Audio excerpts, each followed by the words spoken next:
In my opinion, Mecha Broodal is the most nerve-wracking part of the entire 80% speedrun. For, I would assume, most players.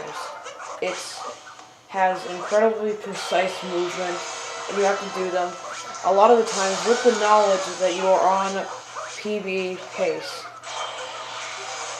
So I'm going to teach you how I do it, despite the fact that I have choked here a number of times, and I will be telling you how to avoid choking here, because this part can be a nightmare. In my last 2 PBs alone, I lost a minute at least each PB to this boss fight, messing up the ender. So I'll be teaching you everything to know. So once you enter the cutscene, make sure during this time to make sure that your control stick is dead center of the screen. This is because, well, at least for me, my control stick is really slippery. I hate it. So a lot of the times here you can accidentally long jump if you are still holding forward, but by any means, I don't know. And then backflip. Try to use a visual cue for when to start your cat bounce or throw Cappy to the right.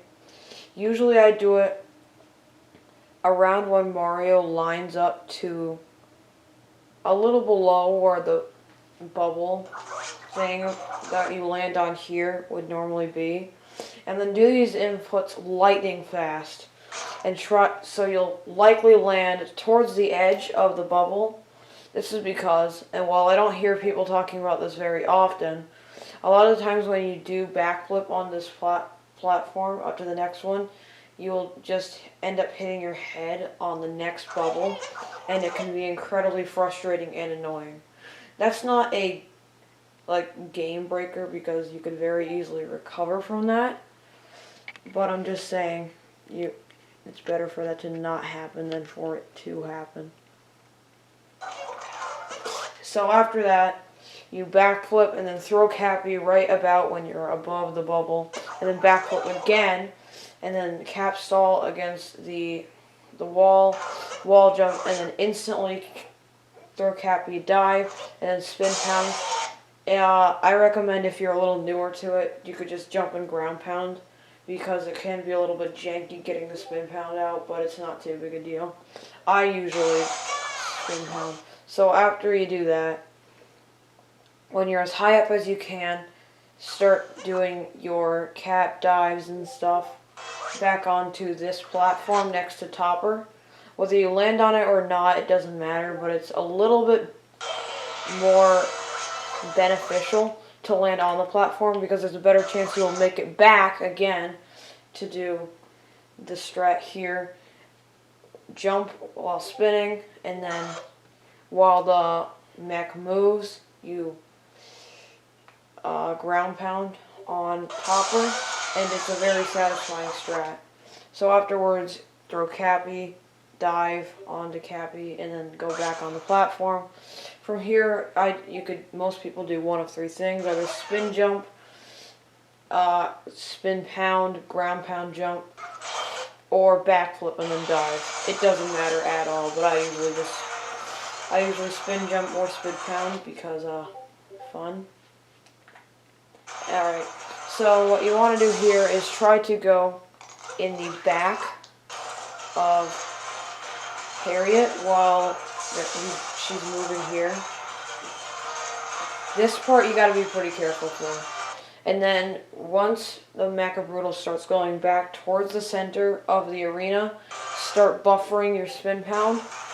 Once you can, jump, and then most of the times if you time it correctly, when you go to ground pound, you will ground pound on Harriet, and it works most of the time. Some people like to backflip and then ground pound, but I think that's a little bit unnecessary and not risky at all, so just do the spin pound strat. So then, what you're going to want to do, this is the hardest and most nerve-wracking part, in my humble opinion, to get. I have choked it many times in the past. Line yourself up on the black square thing. You know what I mean. That's lining towards Spewer. Do it at pretty much any angle where you can ground pound where you can take a more or less straight line to ground pound on Spewart. When you're a little above Spewart, throw Cappy, dive instantly, bounce off of Cappy, and then dive again almost instantly.